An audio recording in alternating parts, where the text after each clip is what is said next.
आज यानी कि 22 सितंबर मुझे 1 साल हो गया ऑस्ट्रेलिया आए हुए। अपने घर वालों से दूर, अपने यारों दोस्तों से दूर। मैं आपके साथ शेयर करने जा रहा हूँ अपने 1 साल का एक्सपीरियंस। वैसे तो हर एक एक्सपीरियंस आपके साथ शेयर करता हूँ, पर ये कुछ स्पेशल होने वाला है क्योंकि ये है untold story of an international student. एक नए देश में, एक नए माहौल में, एक नई ज़िंदगी के साथ अपने सपने लेकर आया था। इस देश ने मुझे बहुत कुछ दिया भी, बहुत कुछ सिखाया भी और मेरे सपने भी पूरे करे। तो चलिए शुरू से स्टार्ट करते हैं। जैसे कि मोस्ट ऑफ द लोग जानते हैं भाई, मैं आया था +2 करके ऑस्ट्रेलिया बैचलर्स डिग्री अपनी कंप्लीट करने के लिए। भाई मेरा सपना था बचपन से नहीं, मतलब जब से होश संभाला था कि भाई मैं बाहर पढ़ने जाऊँ, अपनी बाहर से बैचलर्स की डिग्री करूँ या फिर कोई मास्टर्स की डिग्री करूँ। बट भाई जब मेरी +2 कंप्लीट हुई, मैंने अपने पेरेंट्स से मतलब डिस्कस करा कि मैं बाहर जाना चाहता हूँ। तो वो चाहते थे कि भाई कि मैं कनाडा जाऊँ इन प्लेस ऑफ ऑस्ट्रेलिया, पर मेरी ज़िद के खातिर भाई मेरे पेरेंट्स मान जाते हैं एंड मैं फाइनली आ जाता हूँ ऑस्ट्रेलिया। और क्यों नहीं मानते, क्योंकि भाई ऑस्ट्रेलिया में हमारा कोई इतना ज़्यादा जान पहचान का नहीं था। कनाडा में रिलेटिव भी रहते हैं, बहुत सारे लोग जान पहचान में हैं। तो एक रीज़न तो ये था, पर और भी रीज़न थे, वो अपने मतलब बच्चे के लिए कंसर्न थे। पर फाइनली वो मेरी ज़िद के लिए मान जाते हैं एंड मैं फाइनली यहाँ बैठा हूँ ऑस्ट्रेलिया में। Thanks a lot to my parent.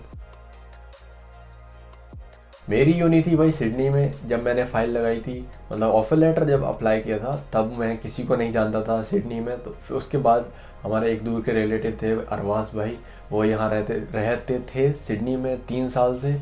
उस टाइम अब 4 साल हो गए, 4-5 साल हो गए शायद। मैंने उनको कांटेक्ट करा और थैंक यू सो मच अरवास भाई, आपने मेरे लिए इतना सब कुछ करा, इतनी गाइडेंस दी और मुझे एयरपोर्ट से पिक करके आया स्पेशली। तो भाई थैंक यू सो मच। जो भाई आपको एयरपोर्ट से उठा के मतलब लेके आता है, पिक करने जाता है, तो उसको भाई कभी मत भूलना। मैंने यही सीखा है बस। Thank you so much Arbaz भाई, आपने मेरे लिए इतना सब कुछ करा, एयरपोर्ट से लेके आया, मुझे इतनी सपोर्ट करी, आपकी वजह से मुझे बहुत कुछ मिला है। तो thank you so much.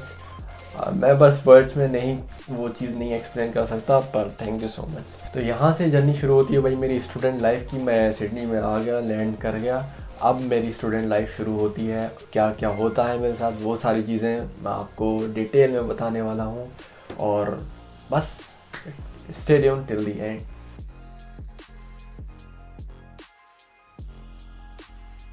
Australia आने के बाद भाई मेरी प्रायोरिटी थी कि मुझे जल्दी से जॉब मिल जाए। जॉब इसलिए मिल जाए क्योंकि मैं अपने लिविंग एक्सपेंसेस खुद से मैनेज कर सकूं और मुझे जो पैसे घर से और नहीं मंगाने पड़े। क्यों जो मैं पैसे लेके आया था वो मैंने खर्च कर लिए थे। मुझे जॉब नहीं मिली थी 3 हफ्ते तक। 3 हफ्ते बाद मुझे जॉब मिली, तो उससे पहले भी मैंने घर से पैसे मंगाए क्योंकि मुझे रेंट देना था, अपने खाना खर्चा करना था। तो मेरी प्रायोरिटी सबसे पहले यही थी कि जॉब मिल जाए, क्योंकि यूनी मेरी स्टार्ट होनी थी 31 अक्टूबर से। मेरा bachelors degree, bachelors in IT, तो मुझे 31 अक्टूबर से स्टार्ट होनी थी। तो मुझे यूनी की इतनी टेंशन नहीं थी, उससे पहले मुझे था कि मुझे जॉब मिल जाए, अपनी मैं सॉर्ट आउट कर लूँ।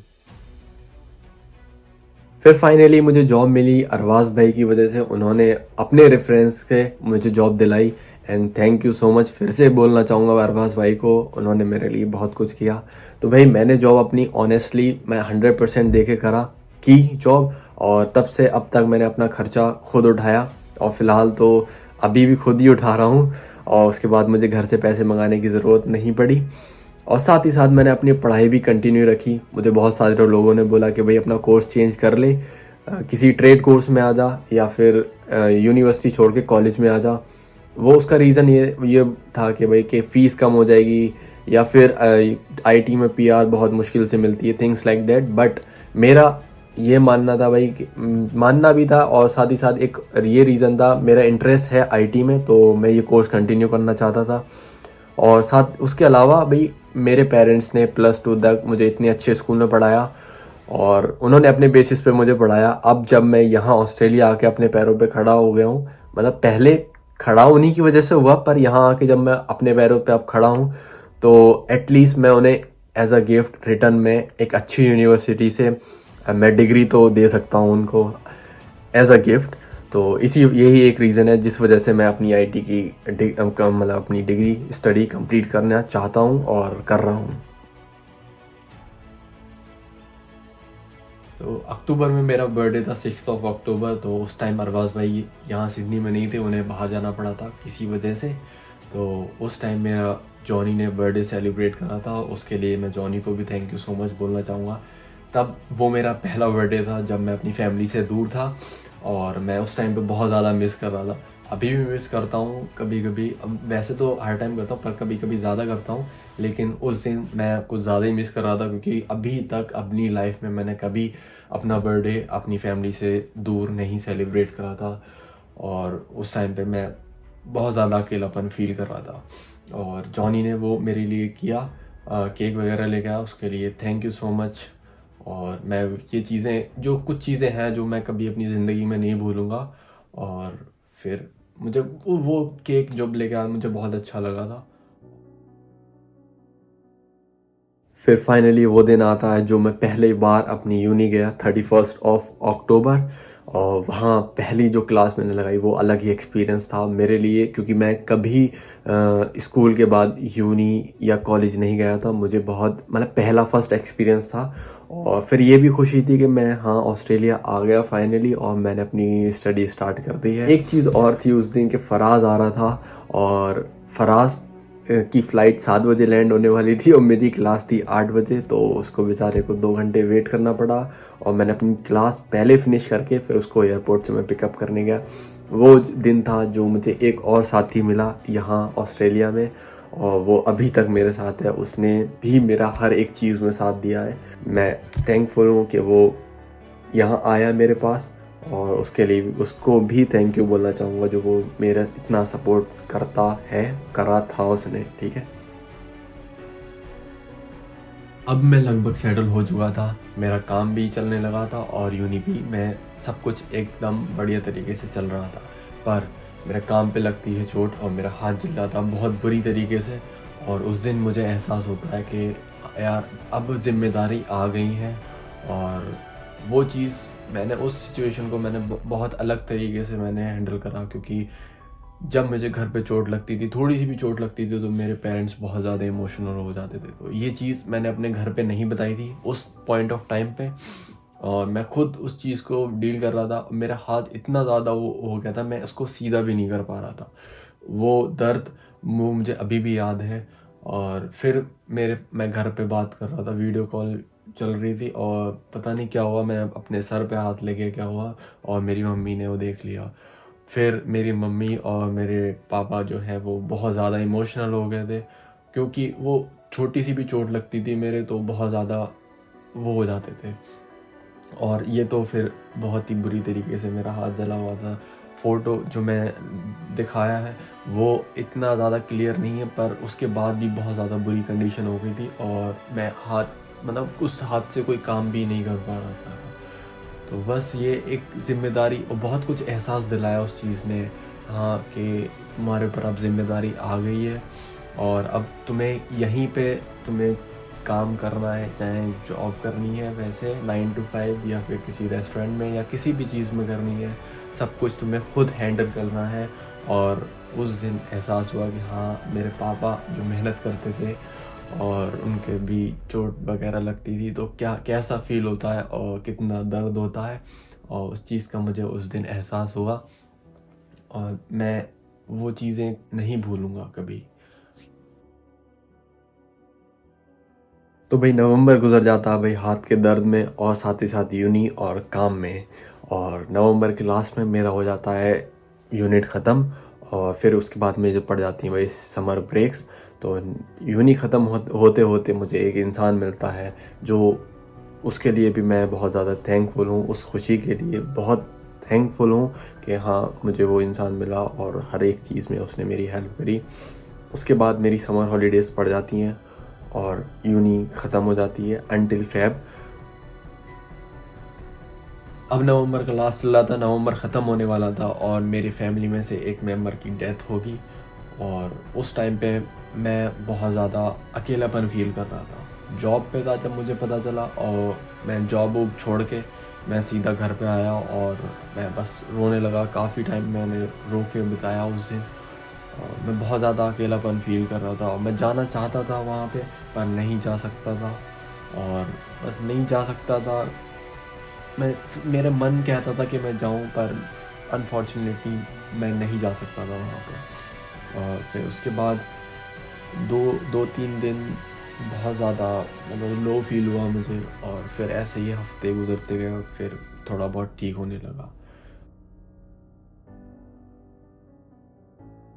अब आ गया था दिसंबर और आने जाने में होने लगी थी दिक्कत।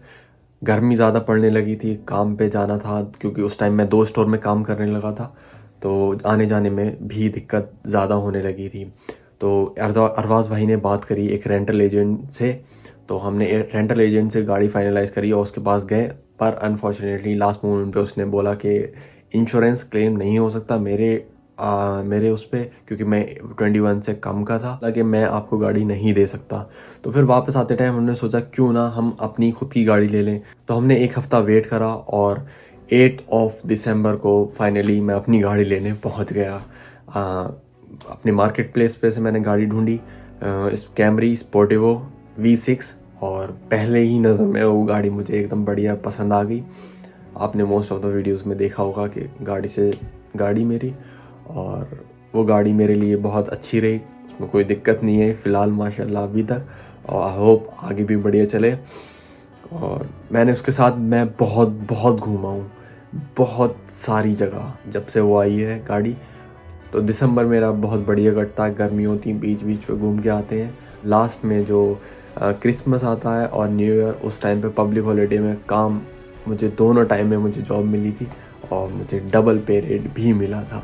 तो वो महीना उसके बाद काफ़ी ठीक गुजरा था। और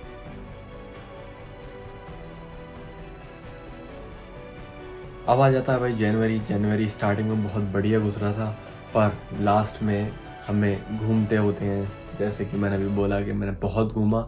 और मैं सेंट्रल कोस्ट था उस टाइम पे, और मुझे पुलिस ने पुल ओवर करा ओवर स्पीडिंग की वजह से, और मुझे फ़ाइन दे दिया। उस फ़ाइन की वजह से मैंने बहुत सारी सर्कमस्टेंसेस फेस करे, और वो फ़ाइन था वही $1000 का और 10 डीमेरिट पॉइंट्स। और यहाँ पे NSW में या फिर पूरे ऑस्ट्रेलिया में 13 मैक्सिमम डीमेरिट पॉइंट होते हैं, उसके बाद लाइसेंस सस्पेंड हो जाता है। पर अगर आप ओवर स्पीडिंग एक लिमिट के ऊपर करते हैं तब भी आपका लाइसेंस सस्पेंड हो जाता है। तो मेरा जनवरी का लास्ट बहुत बुरा हुआ, और फिर मेरा फ़ाइन आया, फ़ाइन मैंने पे करा। और फेबररी भी ठीक जा रहा था, बस हमें फ़ाइन की टेंशन थी और फ़ाइन हमने पे कर दिया। और उसके बाद फेबररी की लास्ट में हमारे साथ आए भाई रेहान भाई, जिनको मैं पहले नहीं जानता था, पर एक दोस्त की कॉल आई मेलबर्न से कि एक बंदा आ रहा है, उसको एयरपोर्ट से पिक करना है। तो वहाँ पे हमारी मुलाकात हुई रेहान भाई से, और उसके एक हफ़्ते बाद हमारा दोस्त आ गया आरिश। तो हम इस टाइम पे हो गए थे 3-4 लोग यहाँ पास में, तो काफ़ी हेल्पफुल रहता था और अच्छा भी लगता था कि हाँ हमारे साथ के लोग हैं। तो घूमने भी जाते थे और काफ़ी सारी मस्ती भी करते थे। तो उस टाइम पे लाइफ एकदम चिल चल रही थी और यूनिवर्सिटी हमारी दोबारा से स्टार्ट हो गई थी। अब भाई आ गया था मार्च, और मार्च में भाई फर्स्ट वीक में मुझे आ गया नोटिस NSW ट्रांसपोर्ट डिपार्टमेंट से। वो किस लिए? क्योंकि मैंने ओवर स्पीडिंग करी थी, और ओवर स्पीडिंग थी मोर देन 30 किलोमीटर, तो उसमें सीरियस ऑफेंस होता है, इसलिए उन्होंने मुझे भेज दिया नोटिस कि मैं अपनी ड्राइविंग लाइसेंस डिटेल दूं। और क्योंकि मेरे पास इंटरनेशनल लाइसेंस था, इसलिए उनके पास मेरी डिटेल्स नहीं थी। तो उसमें था कि भाई अगर मैं ये नहीं करता हूँ, प्रोवाइड नहीं करता हूँ अपनी डिटेल्स, तो मैं as a unlicense driver consider करा जाऊँगा, और उसके लिए भी मुझे सीरियस कॉन्सिक्वेंसेस फेस करने पड़ेंगे। एक डेडिकेटेड वीडियो मैंने बना रखी है कि क्या हुआ था उस चीज़ में, तो वो जाके आप चेकआउट कर लें अगर आपको वो पूरी डिटेल जाननी है उसके लिए। तो उसके बाद भाई वो सारी चीज़ें होती हैं, और उसमें मैं बहुत ज़्यादा स्ट्रेस में आ जाता हूँ 3-4 महीने के लिए। और वो 3-4 महीने वो चीज़ें चलती हैं, मैं कोशिश करता रहता हूँ, उसमें पैसा फेंकता रहता हूँ, और ठीक होती हैं और फिर बेकार हो जाती हैं। तो फिलहाल हमें मार्च तक ये समझ में आ गया था कि भाई लाइफ यहाँ पे इजी नहीं है, सब कुछ खुद करना है और हर एक चीज़ के लिए खुद भागना है, कोई यहाँ पे नहीं है आपका करने के लिए, और आपके कंधों पे एक जिम्मेदारी आ जाती है। और वो सारी चीज़ें एहसास हो जाती हैं पहले 6 महीने में, और उसके बाद फिर हमें एक चीज़ और एहसास होती है कि भाई हमारा जो बाहर का खाना चल रहा है ये हमारे लिए बहुत ज़्यादा ख़तरनाक है in terms of money and in terms of time. ठीक है, हम बाहर खाना खाने जाते थे तो अगर रात का खाना खा रहे हैं तो वही 1 2 3 बज गए वापस आते आते, और साथ ही साथ महंगा पड़ता था वो अलग। ठीक है, तो वो पैसा सेव करने के लिए हमने अब से स्टार्ट कर दिया भाई खाना घर पे बनाना। और हमने जब 1 हफ़्ता बनाया, 1 2 हफ्ते बनाए, तो हमें महसूस हो गया कि भाई हाँ हमारी कितनी सेविंग हो रही है। ठीक, तो उसके बाद से हमने घर पे खाना को प्रायोरिटी देना शुरू कर दी और बाहर खाना हमने कम से कम कर दिया।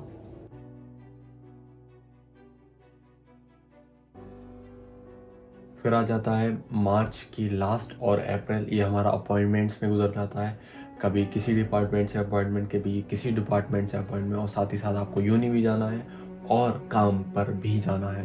तो वो एक स्ट्रेसफुल मोमेंट कुछ महीने मैंने गुजारे, और उस टाइम पे मैं बहुत ज़्यादा चिड़चिड़ा भी हो गया था। मैं घर पे भी ठीक से बात नहीं करता था और अपने दोस्तों से भी नहीं, और बस घर पे ही पड़ा रहता था। बस काम पे जाना, अपॉइंटमेंट पे जाना या यूनी जाना, बस ये 3 काम थे।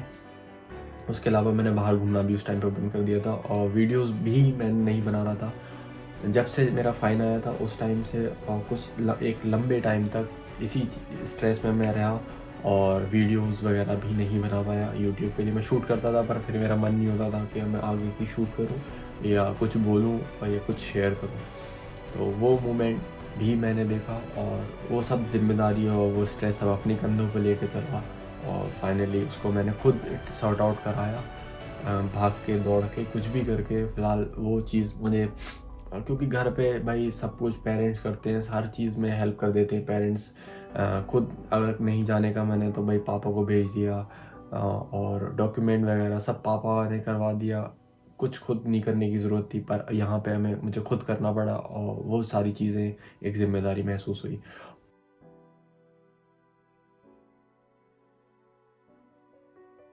अप्रैल और मई में मैं कुछ और नए लोगों से भी मिला, तो उस टाइम पे मुझे एक चीज़ और महसूस हुई जो मैं आप लोगों के साथ शेयर करना चाहता हूँ। और पेरेंट्स भी इस चीज़ पे ध्यान दें कि भाई बच्चा जब तक आपका मैच्योर नहीं है तब तक प्लीज़ आप उसको बाहर ना भेजें। कोई ये ज़रूरी नहीं कनाडा, वो ऑस्ट्रेलिया की ही बात कर रहा हूँ, आप कनाडा भी ना भेजें जब तक अनटिल एंड अनलेस उसका कोई ध्यान रखने वाला है। मैंने यहाँ पे बहुत सारे लोगों को मतलब ऐसा देखा और उनको सजेस्ट भी करा, पर उनको समझ में नहीं आता है उस टाइम पे, फिर बाद में उस चीज़ का एहसास होता है। और बहुत सारी चीज़ें मैंने देखी, बच्चे स्टूडेंट को इवन सिम ये तक नहीं पता कि भाई हाँ उनको अपने पास नंबर रखना है, ये मैंडेटरी है। एटलीस्ट खुद के लिए, औरों के लिए नहीं, खुद के लिए तो एक चीज़ रख सकते हैं, एक सिम नंबर एक्टिव रख सकते हैं। ठीक है, ट्रेन में बैठना नहीं आता, खाना बनाना नहीं आता। खाना चलो मुझे भी बनाना नहीं आता था, पर एटलीस्ट ट्राई तो करा हमने। जब बनाना स्टार्ट करा, एटलीस्ट ट्राई तो करो यार। वो दूसरों के ऊपर डिपेंड रहते हैं, और डिपेंड भाई यहाँ पे कभी ना कभी तो खुद करना पड़ेगा भाई। और एक चीज़ और भाई, जॉब के लिए जब आप यहाँ पे आओगे तो भाई जॉब ढूंढनी पड़ेगी। जॉब आपको खुद, अगर कोई रेफरेंस नहीं है आपका, या फिर आपके रेफरेंस हैं तो उनसे काम नहीं चल रहा, तो भाई खुद भी निकलना पड़ेगा। ठीक है, तो ये एक चीज़ है जो मैं आपके लिए शेयर करना चाहता हूँ। पेरेंट्स भी इस चीज़ का ध्यान दें कि भाई जब तक आपका बच्चा मैच्योर नहीं है तो प्लीज़ उसको कुछ साल अपने पास रखिए, या फिर इंडिया में ही कहीं भेजिए, उसके बाद उसको अब्रॉड भेजिए। जैसे मैंने बहुत सारी चीज़ें फेस करी, मैं अभी शेयर कर रहा हूँ कि भाई मेरे फैमिली में डेथ हुई या फिर और भी सारी चीज़ें, तो वो बहुत सारा स्ट्रेस हो जाता है या फिर इमोशनल हो जाता है, तो बच्चा उसमें दब जाता है। और फिर यहाँ पे डिप्रेशन एक बहुत बड़ी बीमारी है। डिप्रेशन में लोग, यहाँ के लोग या फिर बच्चा जो इंटरनेशनल स्टूडेंट होते हैं वो डिप्रेशन में आ जाते हैं, क्योंकि भाई फ़ीस भरनी होती है और खुद के खर्चे भी निकालने होते हैं। फिर ये भी होता है कि भाई इतनी दूर आए तो भाई फैमिली को भी सपोर्ट करें। हालांकि मैंने अभी तक अपनी फैमिली को सपोर्ट नहीं दी है एज सच, जैसे और लोग एक्सपेक्ट करते हैं। बस छोटा मोटा रिचार्ज कर दिया, वो चीज़ अलग होती है। पर हाँ, मुझे भी लगता है कि हाँ मैं अपनी फैमिली को मैं सपोर्ट करूँ, मुझे बहुत फील होता है। पर एट दी एंड मैं सोचता हूँ कि भाई अभी जब तक मेरा कोर्स चल रहा है तब तक जैसा भी हो रहा है जैसा भी चल रहा है रिचार्ज कर रहा हूँ, एटलीस्ट कुछ तो हेल्प कर रहा हूँ उन लोग की, तो चलने देता हूँ। जब मेरी स्टडी कंप्लीट हो जाएगी तब इंशाल्लाह ज़रूर से जो भी कुछ मैं कमाऊँगा वो उन्हीं का ही है। और बस मैं इसी चीज़ का सब्र करके ये बस लेके चल रहा हूँ। और भाई जो यहाँ पे जब आते तो भाई एटलीस्ट क्लास में यूनी में एनरोल कर लो यार, आके बैठना नहीं होता है। आप यहाँ पे स्टूडेंट वीज़ा पे आए हो, स्टडी करने आए हो, तो इनरोल कर लो एटलीस्ट। तो मैंने ऐसे भी लोग देखे हैं, ऐसे लोगों से भी मैं मिला हूँ कि भाई 3-3 महीने से आ गए, एक भी बार यूनिवर्सिटी नहीं गए हैं। तो भाई आपको वीज़ा यूनिवर्सिटी ने दिया है, किसी काम वाले ने नहीं दिया है, ना रेस्टोरेंट वाले ने, ना फिर ड्राइवरिंग जॉब जिसने दी है उसने, या फिर कोई भी जॉब जो आपको दे रहा है उसने नहीं दिया। आपको यूनिवर्सिटी की वजह से वीज़ा मिला है, आपको स्टडी के लिए वीज़ा मिला है। तो प्लीज़ उस पर भी ध्यान रखें।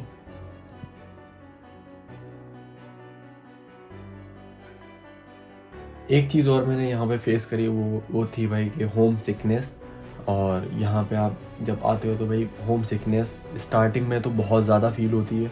आप कभी कभी आपको रोना भी आता है और रोते भी हो, पर धीरे धीरे चीज़ें ठीक होने लगती हैं और होम सिकनेस कम। पर फिर भी कभी कभार तो घर की याद आती है कि भाई हाँ, इस सीज़न में हम ये करते थे, या इस टाइम पे हम ये कर रहे होते थे जब हम अपने घर पे होते थे।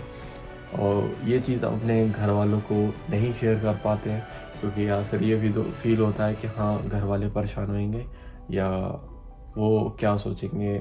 सोचेंगे का मतलब कि यार वो सोचेंगे कि इससे तो हमारा बच्चा यहीं ठीक था या कुछ भी था, कि परेशान तो नहीं है वहाँ पे, ऐसा कुछ। तो ये सारी चीज़ें होती हैं, तो इसलिए हम अपने घर पे भी शेयर नहीं कर पाते हैं। इन द सेंस मैं ये कहना चाह रहा हूँ कि आप जब यहाँ पे आते तो अपना एक घर छोड़ के दूसरा घर यहाँ पे आपको बनाना होता है, और पूरी जिम्मेदारी अपने कंधे पर लेनी होती है।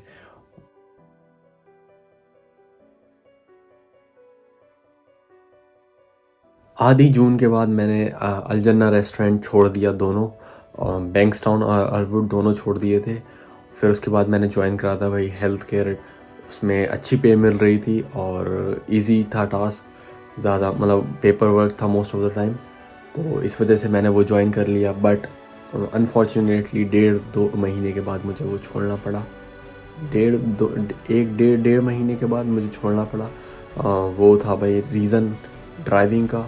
तो वो मुझे छोड़ के फिर से दोबारा से मुझे रेस्टोरेंट ज्वाइन करना पड़ा। तो मैंने दोबारा से अलजन्ना अलवुड वाला ज्वाइन कर लिया। तो फ़िलहाल अभी मैं वहीं पे जॉब कर रहा हूँ। और जॉब जो मैं कर रहा हूँ वो मैंने आपको पिछली वीडियो में दिखा दिया, क्या करना पड़ता है मुझे अपनी जॉब पे। हेल्थ केयर वाली जॉब के बारे में मैंने ज़्यादा नहीं बताया, वो किसी और वीडियो में बता देंगे। ये वीडियो ऑलरेडी बहुत लंबी हो चुकी है।